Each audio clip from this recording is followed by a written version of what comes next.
Good evening and welcome to Twin State Sports. I'm Zach Siminar. After helping guide her Mississippi State Bulldogs to a 22-0 start, senior Victoria Vivians has been named an Ann Myers Drysdale Top 10 finalist today.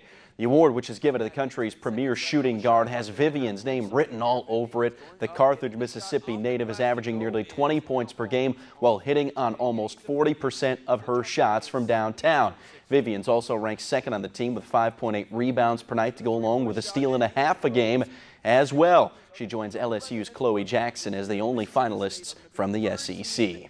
It appears as if the New Orleans Pelicans aren't willing to wave the white flag on their season after DeMarcus Cousins' season-ending injury, but their latest attempt to upgrade their front court turned sour on a deal that fell through this afternoon. The Pels and Chicago Bulls were unable to complete a trade that would have sent Nikola Mirotic to New Orleans in exchange for Omer Asik and a first-round draft choice.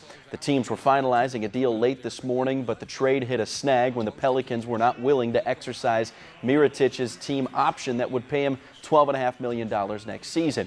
Mirotic signed a 2-year deal with the Bulls in August, and he would have had to agree to the deal if the option was not exercised, which he evidently wasn't willing to do. The teams wouldn't have needed permission from Mirotic, who's averaging 16 points and 6 rebounds per game, if they would have simply exercised that option.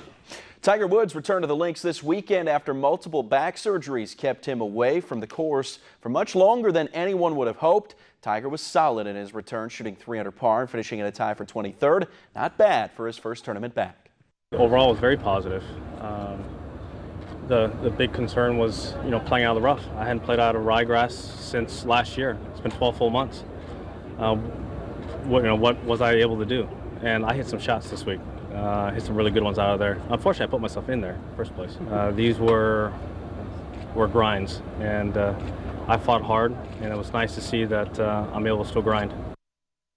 It's a play that's being billed as the shot of the year. Blake Peters, a freshman at Evanston Township High School in Illinois, couldn't have ever imagined an ending like this, but with just 2.6 seconds left in the game, his team down 2 points. 15-year-old Peters corralled a rebound off a missed free throw and chucked a one-handed 80-foot desperation heave that somehow went through the cylinder. Evanston ended up beating Maine South High School 45-44, and Peters, he's become a viral sensation, understandably so. The play even earned the top play on ESPN SportsCenter. Pretty incredible stuff there. Super Bowl week in Minneapolis turned up a notch or two last night with Media Night, which has now been coined as opening night, as media from all over the world descended on St. Paul for the spectacle of an event.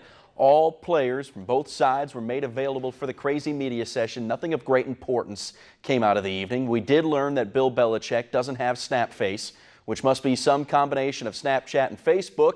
But the seriousness of the weekend, it ramped up today. Both teams practicing for the very first time. And not to jettison this story, but man, the injuries in the NBA starting to take a toll. First DeMarcus Cousins, now John Wall's out for 2 months. He's replaced by Andre Drummond in the All-Star game, and now another All-Star, Kevin Love, is out for 2 months. Yes. So, oh my goodness. Kind of like the NFL, all these players like that, dropping. Yeah, a lot of injuries this year in both.